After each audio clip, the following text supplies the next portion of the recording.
आदाब, नमस्कार। आप देख रहे हैं INN चैनल। मैं हूं शेख अहमद अली। इस न्यूज बुलेटिन में आइए नजर डालते हैं दिन भर की बड़ी खबरों पर।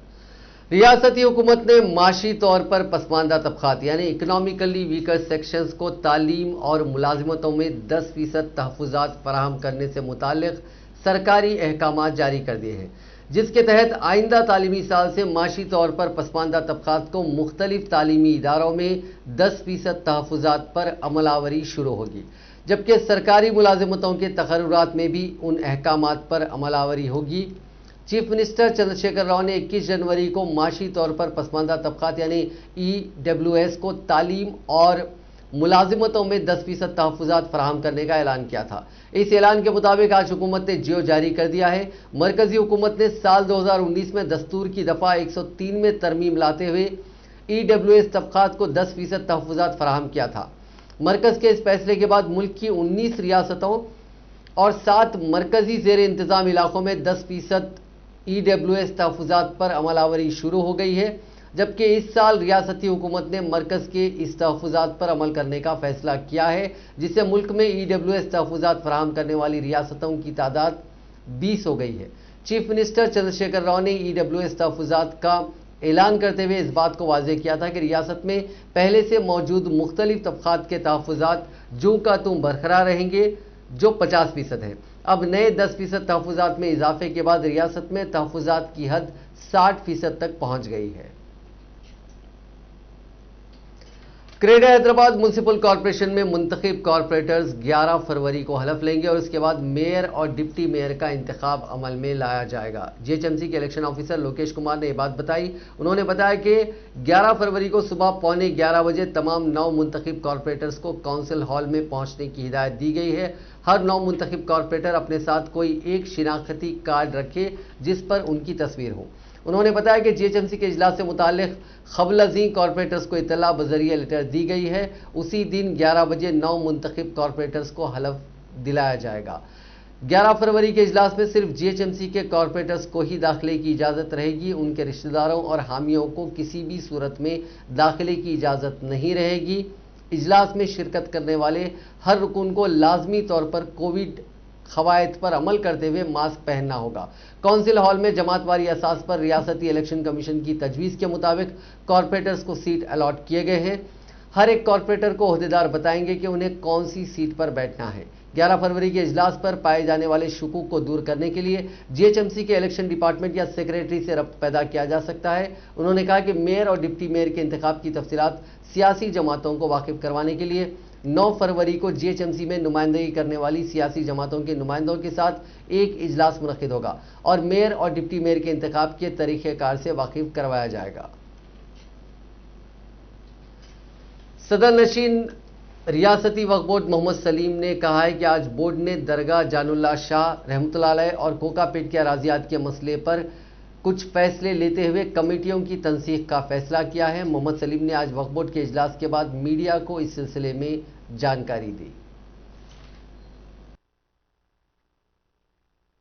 में तो उसी तरीके से आज मीटिंग रखे थे और उसमें एजेंडास ऐसा कोई पार्टिकुलर इतने एजेंडास बोल के नहीं, उसमें कोकापेट और हमारे जानुल्लाह शाह और जो भी इम्पोर्टेंट थे उसको कैंसलेशन करना बोल के आज डिसीजन लिए और नेक्स्ट मीटिंग एक 8-10 दिन के अंदर रखेंगे। अल्लाह चाहे तो वो मीटिंग में जो है ना पूरे एजेंडास लेके आएंगे। वो एजेंडास में जो है ना दरगाह यूसुफैन का भी है और भी बहुत सी चीज़ें हैं, संगारेड्डी का भी है, दीनदार खान है और कई लैंड्स के भी है, बहुत सी चीज़ें हैं और स्टैंडिंग काउंसिल्स के भी है, कुछ कमेटीज़ के भी है, मस्जिद कमेटीज़, ये सब जो है ना उसको एक तरीके से पूरा एजेंडा को स्क्रूटनी करके लीगल पहले चेक करके उसके बाद बोर्ड में लाएंगे। बोर्ड में लाने के बाद जो पास होते, जो डिफ़र होते, जो कैंसिल करते कैंसिल भी करते। तो उसमें ग्रेवयार्ड्स ऑलवेज ग्रेवयार्ड्स रहता। अगर स्टाफ भी कुछ गलती करा है तो उसको भी पनिशमेंट होना पड़ेगा और अल्लाह चाहे तो नेक्स्ट मीटिंग जो है ना 2 हफ्ते के अंदर 10-12 दिन में मीटिंग करके जब पूरा बताएंगे आप लोग। खाली ये अब जो मीटिंग हुई खाली नेक्स्ट मीटिंग की डेट फिक्स करने हुई? नहीं, वो ग्रेवयार्ड्स उसके ऊपर जनरल डिस्कशन हुआ, बिल्कुल उसको कैंसिल करना बोल के डिसीजन ले लिए उसको। नेक्स्ट बोर्ड मीटिंग में आप एक एजेंडा करें तो ठीक नहीं रहता बोल के पूरे एजेंडे जो है उसको स्क्रूटनी करके ये तो फाइनल है, कोकापेट का जो ग्रेवयार्ड का उसका इसका वो कैंसिलेशन करने का तो फाइनल डिसीजन ले लिए हो, कैंसिलेशन है इंशाल्लाह ताला। जो भी ग्रेवयार्ड्स है यही बोल के नहीं, पूरे तेलंगाना स्टेट में जहाँ भी ग्रेवयार्ड्स है, जहाँ भी अगर कोई लीज पे अगर ये कर रहे होंगे, अगर पहले की भी लीज होंगी तो उसको भी कैंसिल करेंगे हम, अगर मंशा वफ के खिलाफ में है तो। 10 दिन पहले दरगाह कोयमा में जमीन के पहाड़ में लेके आपको कॉल भी करे थे, आप कॉल रिसीव नहीं करे। कहाँ पर? कोयमा में जमीन दरगाह तिलमलगिरी, वहाँ पर इलीगल इन्वेस्टमेंट हो रहा था। वक्फ के मेंबर जो सीआरओ बोर्ड के मेंबर गरीब वर्कर्स की पेट की आग बुझाने के लिए तेलंगाना के राजभवन में अन्नम के नाम से गवर्नर डॉक्टर तमिलिसाई सौंदरराजन ने खुसूसी प्रोग्राम की शुरुआत की है। इस प्रोग्राम के जरिए रोजाना तकरीबन 500 वर्कर्स के लिए खाने का मुफ्त इंतजाम किया जाएगा, जबकि मामूली कीमत पर दोपहर और रात का खाना फराहम किया जाएगा। गवर्नर और उनके शौहर ने राजभवन के कम्युनिटी हॉल में इस प्रोग्राम का आगाज किया। गवर्नर के दस्तूरी ओहदे की जिम्मेदारी संभालने के 1 साल की तकमील पर इस प्रोग्राम की शुरुआत की गई है। राजभवन में वाक़ सरकारी स्कूल के तुलबा के लिए भी ये प्रोग्राम रखा गया। इस प्रोग्राम के जरिए 1200 तुलबा को भी नाश्ता फराहम किया जाएगा। सत्यसाई सेवा ट्रस्ट ने तुलबा को मुफ्त नाश्ता फराहम करने की पहल की है। हर रोज 7 बजे सुबह से बच्चों को नाश्ता फराहम किया जाएगा। इस मौके पर गवर्नर ने कहा कि तुलबा की बेहतर सेहत के मकसद से ही इस प्रोग्राम की शुरुआत की गई है। उन्होंने पोषण अभियान प्रोग्राम पर अमल करने पर वज़ीर आज़म नरेंद्र मोदी का शुक्रिया अदा किया, जिसके जरिए तुलबा को तग़ज़िया फराहम की जा रही है। बच्चों को दोपहर का खाना फराहम करने के साथ साथ नाश्ता भी फराहम किया जाएगा। उन्होंने मरकज़ की नई तालीमी पॉलिसी की भी सताइश की। उन्होंने कहा कि साथ ही राजभवन में काम करने वाले अफराद जो सुबह ही से अपने काम की शुरुआत करते हैं, उन्हें भी नाश्ता फराहम करने के बारे में उन्होंने सोचा था, क्योंकि ये अफराद सुबह ही काम के लिए राजभवन आ जाते हैं, उनके पास नाश्ता पकाने के लिए वक्त नहीं होता। उन्होंने इस सिलसिले में सत्यसाई ट्रस्ट के जिम्मेदारों की सताइश की, जो खाना फराहम करने के लिए आगे आए। उन्होंने तग़ज़िया बख्श ग़िज़ा फराहम करने पर ट्रस्ट के जिम्मेदारों की सताइश की। So I thought we have to provide breakfast. So first we thought whether we can arrange or we can cook from the arrangements in Raj Bhavan. But when we met Satya Sai Baba Seva Trust, not only here, I am involved in the activities of Seva Trust when I am in Chennai also. When I was a medical student also, I am totally involved in Satya Sai Baba Seva Trust, and I visit the Sundaram every Thursday evening.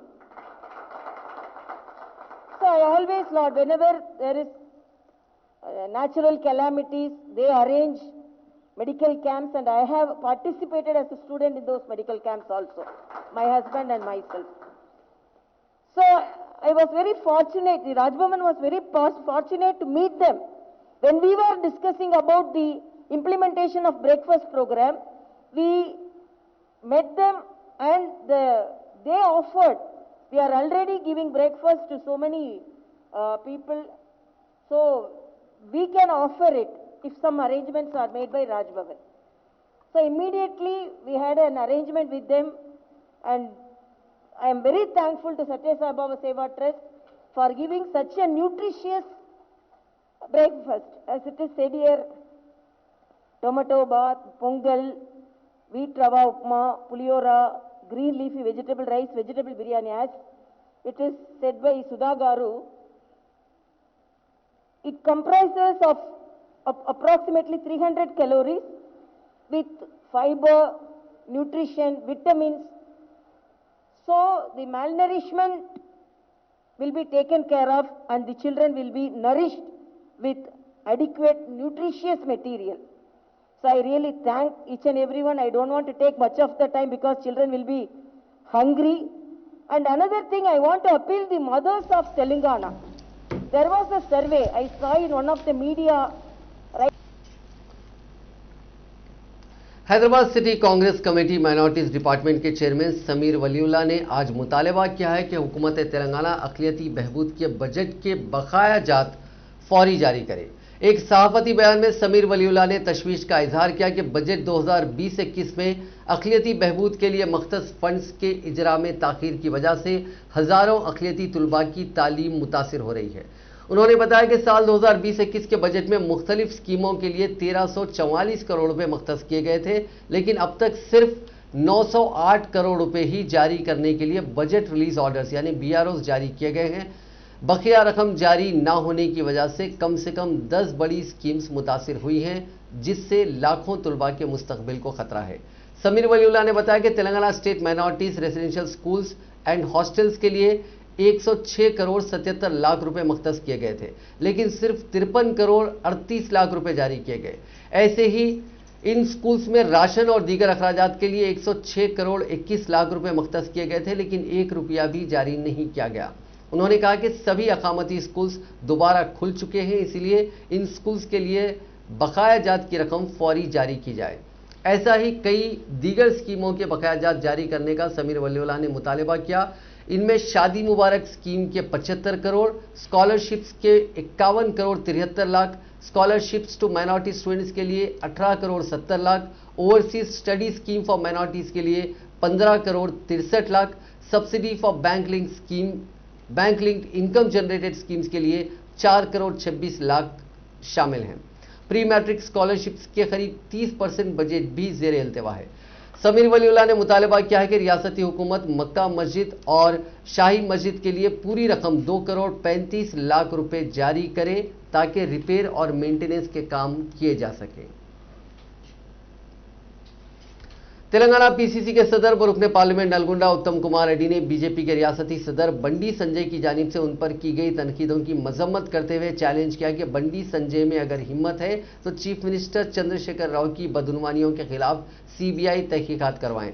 जिस तरह के बंडी संजय बार बार chief minister की बदनुमानियों पर बयान दे रहे हैं। गांधी भवन में press conference से खिताब करते हुए उत्तम कुमार रेड्डी ने कहा कि हुजूरनगर असेंबली हलके के मटमपल्ली दरियाए कृष्णा के किनारे वाक़ है। जिस वक्त वो इस हलके से नुमाइंदगी करते थे, उस वक्त मटमपल्ली में सड़कें तामीर करवाईं। इससे पहले वहां सड़कें नहीं थी। कई लोगों के पास ज़मीन के दस्तावेजात भी नहीं थे। कुछ ब्रोकर्स ने गिरिजनों से दस्तावेजात खरीदे, जिसमें मौजूदा रुकन असेंबली का बड़ा हाथ है। जिस वक्त इस हलके में वो नुमाइंदगी करते थे, वहां किसी ने जमीन के दस्तावेजात नहीं खरीदे।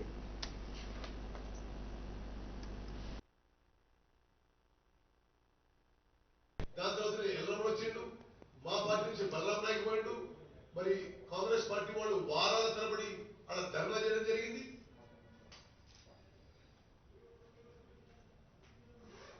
మొన్న బండి సంజయ్ రెడ్డి సరే మీరు టిఆర్ఎస్ మీద ఏం ఆరోపణ చేసుకుంటే అది మీ ఇష్టం, కానీ ఒక జాతీయ పార్టీ అధ్యక్షుడు నా మీద రాష్ట్ర అధ్యక్షుడు మాటలు తీవ్రంగా ఖండిస్తున్నారు.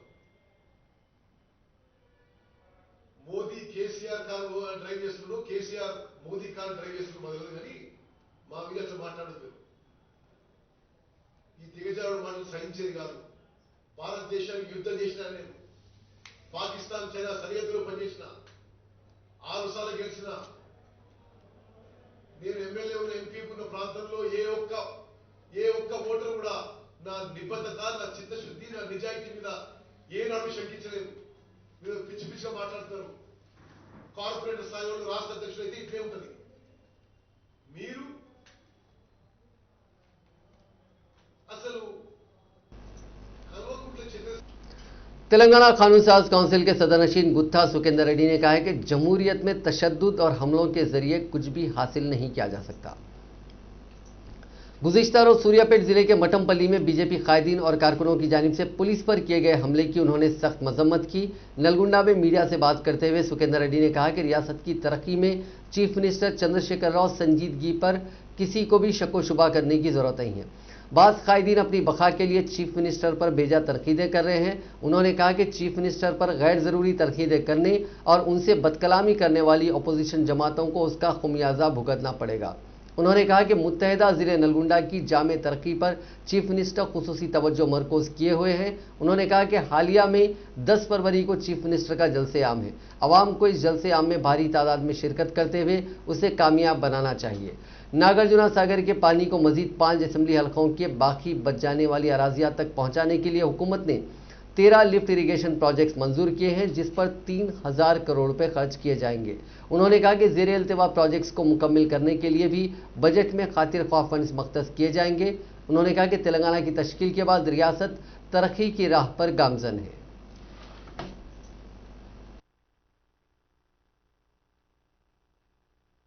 చర్యలు తీసుకుంటుంది దౌర్జన్యాలతోని ఏ పని కాదు. అదే చెప్పాను నేను. తెలంగాణ రాష్ట్ర సాధన గాంధీ మార్గంలో అహింసాయుతంగా కేసీఆర్ నాయకత్వంలో జరిగింది కాబట్టి తెలంగాణ సిద్ధించింది. అది గమనించుకోవాల్సినటువంటి అవసరం ప్రతి ఒక్కరి మీద ఉన్నది. దౌర్జన్యాలతోనో దీనితోనో దాంతోనో సూటిపూటి మాటలతోనో మాట్లాడితే దాంతో వచ్చేటువంటిది ఏమీ ఉండదు. చట్టం చెప్తుంది, చట్టమే దాని మీద చర్యలు తీసుకుంటుంది. దౌర్జన్యాలతోని ఏ పని కాదు. అదే చెప్పాను నేను. తెలంగాణ రాష్ట్ర సాధన గాంధీ మార్గంలో అహింసాయుతంగా కేసీఆర్ నాయకత్వంలో జరిగింది కాబట్టి తెలంగాణ సిద్ధించింది. అది గమనించుకోవాల్సినటువంటి అవసరం ప్రతి ఒక్కరి మీద ఉన్నది. దౌర్జన్యాలతోనో దీనితోనో దాంతోనో సూటిపూటి మాట हुजूरनगर के टीआरएस रुकने असेंबली एस साइदी रेड्डी ने कहा है कि नागार्जुना सागर के ज़मीनी इंतखाब में चंद वोट हासिल करने के लिए बीजेपी ने चलो हुजूरनगर प्रोग्राम मुनक़िद करते हुए गुज़िश्ता रोज़ तशद्दुद बर्पा किया था। प्रेस कॉन्फ्रेंस में खिताब करते हुए रुकने असेंबली ने बीजेपी की रियासती सदर बंडी संजय को चैलेंज किया कि गौरम बोडू तांडा में गिरिजनों की अराजी पर कब्जा करने से मुतालिक उनके खिलाफ अगर कोई सबूत पेश करते हैं तो वो असेंबली की रुकनियत से मुस्तफ़ी हो जाएंगे।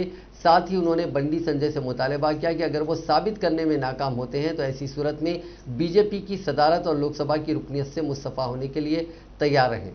साइदी रेड्डी ने कहा कि हुजूरनगर असेंबली हल्के से जिस वक्त वो मुंतखब हुए थे उस वक्त से गिरिजनों की अराजियात पर कब्जा करने वालों के खिलाफ कार्रवाई की जा रही है। इस सिलसिले में अब तक 2 तहसीलदारों को मुअत्तल कर दिया गया। उन्होंने कहा कि गिरिजनों की अराजियात पर उस वक्त कब्जे हुए जब वो इस हलके से पीसीसी सदर उत्तम कुमार रेड्डी नुमाइंदगी करते थे। टीआरएस रुकने असेंबली ने इल्जाम लगाया कि बंडी संजय उत्तम कुमार रेड्डी के साथ साजबाज करके उनके खिलाफ मुहिम चला रहे हैं।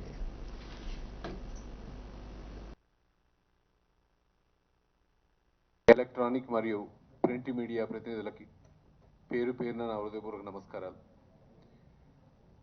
ఈరోజు నిన్న జరిగిన బీజేపీ వాళ్ళు చేసిన గుర్రంబోడు గిరిజన భరోసా యాత్ర గురించి మాట్లాడటానికి హుజూర్ నగర్ నియోజకవర్గం నుంచి ఏదైతే గిరిజన భరోసా యాత్ర చేసినారో దాని గురించి మాట్లాడటానికి ఈరోజు పిలవడం జరిగింది.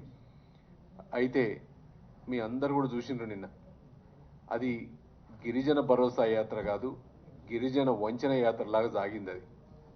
ఎందుకంటే అక్కడ చూసినాం లోకలోళ్ళు అనేటోళ్ళే లేరు. మొత్తం ఈ బీజేపీ అంటే ఒక మూక సంస్కృతి. దాడులు చేయటం, పిచ్చి పిచ్చిగా నోటికి ఏదొస్తే అది మాట్లాడటం, ప్రజల ఎమోషన్స్తో ఆడుకోవటం. बीजेपी के रुकने पार्लियामेंट डी अरविंद ने कहा है कि 2023 के असेंबली इंतखाबात और उससे कबल होने वाले ज़मीनी इंतखाबात में तेलंगाना के अवाम चीफ मिनिस्टर चंद्रशेखर राव को मुनासिब सबक सिखाने वाले हैं। दिल्ली में मीडिया के नुमाइंदों से बात करते हुए अरविंद ने कहा कि गुज़िश्ता रोज़ टीआरएस के आमिला के इजलास में क़यादत की तब्दीली के मसले पर चीफ मिनिस्टर चंद्रशेखर राव ने एक नया ड्रामा किया। उन्होंने चीफ मिनिस्टर की तब्दीली के मसले पर पार्टी के अरकान असेंबली की राय को दबाने का केसीआर पर इल्ज़ाम आयद किया। उन्होंने कहा कि केसीआर अरकान असेंबली को धमका रहे हैं और उनके खिलाफ नाजेबा रिमार्क्स भी कर रहे हैं जो दस्तूर के खिलाफ है। रुकने पार्लियामेंट बीजेपी ने कहा कि चीफ मिनिस्टर की जानिब से टीआरएस की अरकान असेंबली पर किए गए रिमार्क्स के खिलाफ वो गवर्नर से शिकायत करते हुए मकतूब रवाना करेंगे। उन्होंने कहा कि केसीआर अपने आप को गैर महफूज तस्वुर कर रहे हैं और उनमें डर व खौफ तारी हो गया है। लगातार इंतखाबात में नाकिस मुजाहरे के बाद पार्टी में मुखालिफत शुरू हो गई है। उन्होंने आइंदा 10 साल तक वही चीफ मिनिस्टर रहने केसीआर के ऐलान को मज़ा का खैस करार देते हुए कहा कि 2023 के इंतखाबात में बीजेपी इख्तिदार हासिल करते हुए केसीआर को रिटायर कर देगी। టీఆర్ఎస్ సంబంధించిన నాయకులు ఉన్నారు, తీసుకుంటున్నారు, నాశనం చేసి ఆకలితోటి ఉంచి మైనింగ్ మాఫియాలను పెంచుతా ఉన్నాడు, ఇరిగేషన్ స్కాములు చేస్తా ఉన్నాడు, లక్షల కోట్ల లూటీ చేస్తా ఉన్నాడు. ఈయన తెలంగాణ కాపల కుక్కన. జర్నలిస్టులు ఉన్నారు, అన్ని వర్గాలు ఉన్నారు, అన్ని పొలిటికల్ పార్టీలు ఉన్నాయి. జేఏసీ స్థాపించిండు. పాపం ఆ కోదండరామరెడ్డి గారు ఎటు పోయిర్రు ఏందో.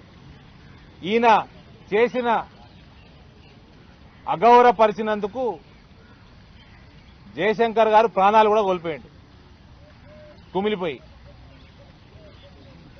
ఇక ఈయన తెలంగాణను కాపాడతాడా? ఇవాళ దేశద్రోహులతో కూడా చేతులు కలుపుతా ఉన్నాడు. వచ్చే 10 ఏళ్లలో కేంద్ర రాజకీయాలకు రావాలని చూస్తున్నాను చెప్పారు.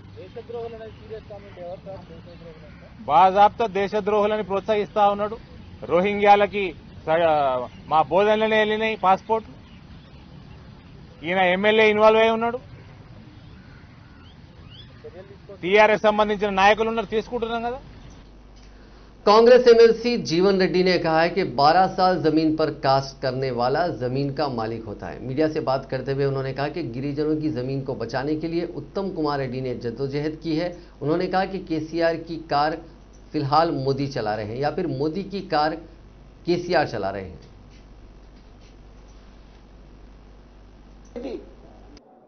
तुम बोल रहे मैं तो गांधी बनता होता।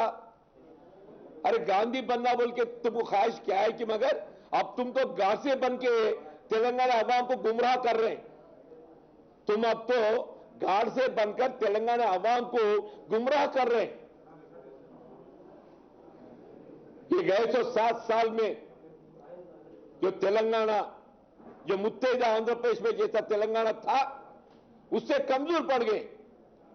परसों भी देखे साहब, यहां में तकरीबन 2 लाख नौकरियां सैंक्शन पोस्ट थे, अभी खाली है।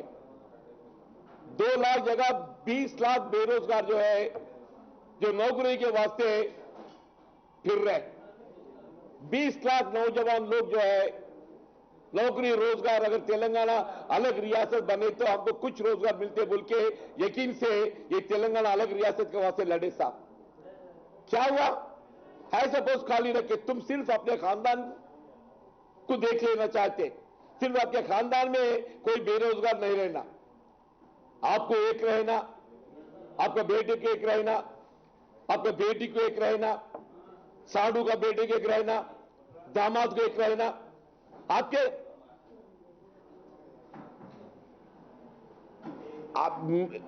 आपके खानदान में तो कोई बेरोजगार नहीं रहना।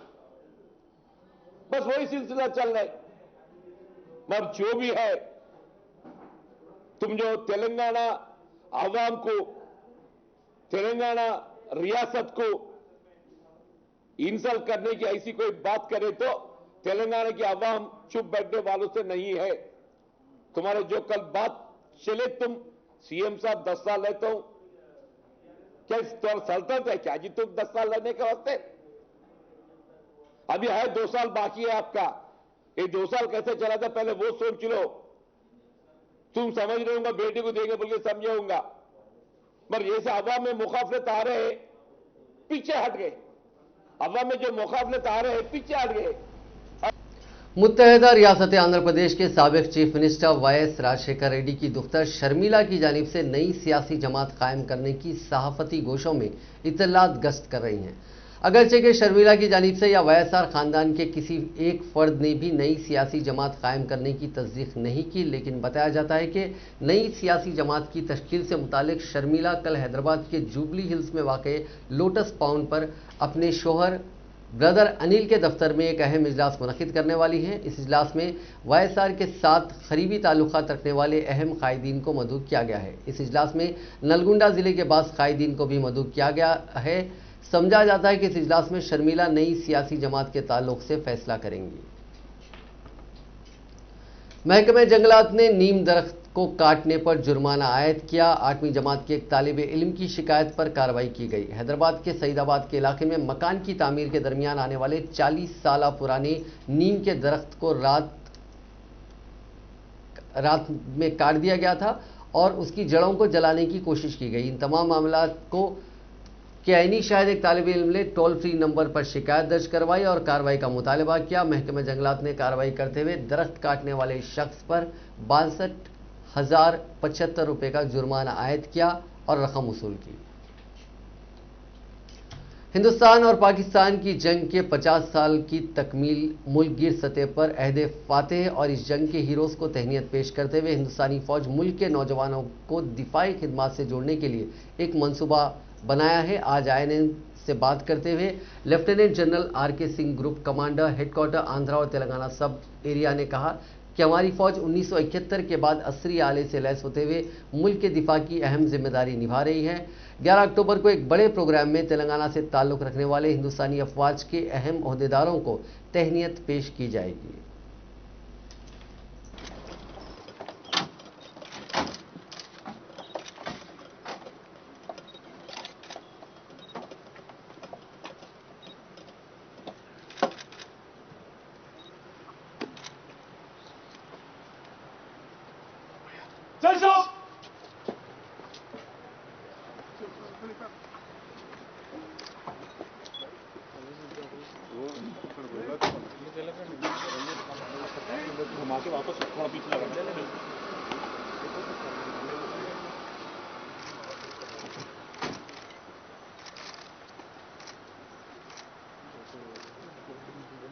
उन्नीस 1971 हिंदुस्तान और पाकिस्तान की जंग आज 1971 का जंग मैं खास करके आजकल के यूथ को और इस कंट्री देश के नौजवानों को बताना चाहता हूँ। एक वाटरशेड मोमेंट था जिसमें देश ने साबित किया पूरी दुनिया को कि हमारा भारत देश महान बनने की शक्ति रखता है, क्योंकि इसी बैटल में बहुत सारे एयरलैंड बैटल कॉन्सेप्ट के को हमारे सैम मानेकशॉ जो कि हमारे चीफ साहब थे, उन्होंने मिलकर के ऐसा बड़ा प्लान बनाया और प्लानिंग के साथ तीनों सर्विसेज इकट्ठा मिल करके आर्मी, एयरफोर्स और नेवी इतना अच्छा जीत इस देश को दिलाया। दुनिया भर में कोरोना वायरस से मुतासरीन की तादाद आज 10,67,64,436 हो गई है, जबकि इस मौजी वायरस से अब तक 23,28,877 अफराद की मौत हो गई है। हिंदुस्तान में कोविड-19 के मुतासरीन का आंकड़ा 1,08,38,194 हो गया है, जबकि 1,55,080 अफराद अब तक हलाक हो चुके हैं। तेलंगाना में मुतासरीन की तादाद 2,95,682 हो गई है और 1,611 अफराद हलाक हो चुके हैं। तेलंगाना में पिछले 24 घंटों में 101 नए केसेस दर्ज हुए हैं और एक मरीज की मौत हुई है। रियासत में फिलहाल 1,842 कोविड-19 मरीजों का इलाज चल रहा है। हैदराबाद के शमशाबाद एयरपोर्ट के एक स्पोर्ट्स स्टोर रूम में बम रखने के फोन कॉल से कुछ देर के लिए सनसनी पैदा हो गई। नामालूम शख्स ने स्टोर रूम में फोन करते हुए बम रखने की धमकी दी और 1 करोड़ रुपए का मुतालबा किया। धमकी देने वाले ने बताया कि उसने रिमोट बम नस्ब किया है जो कभी भी फट सकता है। धमकिया में इस फोन कॉल मौसूल होने के बाद स्टोर मैनेजमेंट ने मुलाजमीन और सारिफीन को अलर्ट कर दिया और स्टोर रूम से तमाम को खाली करवा दिया और एयरपोर्ट पुलिस को इतला दी गई। पुलिस ने बम स्क्वाड के साथ तलाशी ली, लेकिन कोई बम बरामद नहीं हुआ और फोन कॉल झूठा साबित हुआ। बाद में पुलिस ने फोन कॉल की बुनियाद पर मुलजिम को गिरफ्तार कर लिया। सैबराबाद पुलिस ने सरमायाकारी पर धोखाधड़ी के मामले का पता चलाते हुए तकरीबन 50 करोड़ रुपए का 20,000 सरमायाकारों को धोखा देने वाले 3 अफराद को गिरफ्तार कर लिया। इस मामले में 2 चीनी बाशिंदे फरार हैं। मीडिया से बात करते हुए Cyberabad police commissioner VC Sajjanar ने कहा कि इस मामले के असल मुलजिम उदय प्रताप ने अपने साथियों और चीनी बाशिंदों के साथ ताउन के जरिए कंपनी कायम की और इसके लिए सरमाए की वसूली शुरू की। उन्होंने कहा कि उन अफराद ने पुरकशिश सरमायाकारों की स्कीमात का आगाज किया। उन अफराद ने सरमायाकारों को 300 रुपये तक 15,000 रुपये की सरमायाकारी पर अंदरून 90 दिन भारी मुनाफे का लालच दिया। इब्तिदा में लोगों ने सरमायाकारी पर हिचकिचाहट महसूस की, जिस पर उन अफराद ने बाज इन्वेस्टर्स के बैंक खातों में रकम जमा करवाई और दूसरे अफराद का भरोसा जीत लिया। మొత్తం 90 డేస్ ఇస్తానన్నారు, అంతే ఒక 90 డేస్ తర్వాత 1,350 రూపాయలు। तेलंगाना के संगारेड्डी जिले के IDA बोलाराम इलाके की रिंग रोड पर नामालूम शख्स की जली हुई लाश पाई गई। ये वारदात आज सुबह की अवलीन सातों में पेश आई। पुलिस और मकामी अफराद ने बताया कि रिंग रोड की सर्विस रोड पर एक स्कूल के करीब एक सुनसान मकाम पर यह वारदात पेश आई। मकामी अफराद ने बताया कि सुबह में इस मकाम से आग नजर आई, बाद अज़ां वहां कुत्ते भी देखे गए। पुलिस ने इस सिलसिले में एक मामला दर्ज करके जांच शुरू कर दी है। पुलिस इस बात का पता चलाने की कोशिश कर रही है कि इस शख्स का कत्ल यहां करने के बाद उसकी लाश को आग लगाई गई है या फिर कहीं और कत्ल की वारदात अंजाम देने के बाद उसकी लाश को यहां लाकर उसको आग लगाई गई। मकतूल शख्स की शिनाख्त हुनूस नहीं हो पाई। पुलिस मुख्तलिफ जावियों से इस मामले की जांच कर रही है। नाज़रीन, इस न्यूज बुलेटिन में बस इतना ही। देखते रहिए INN चैनल।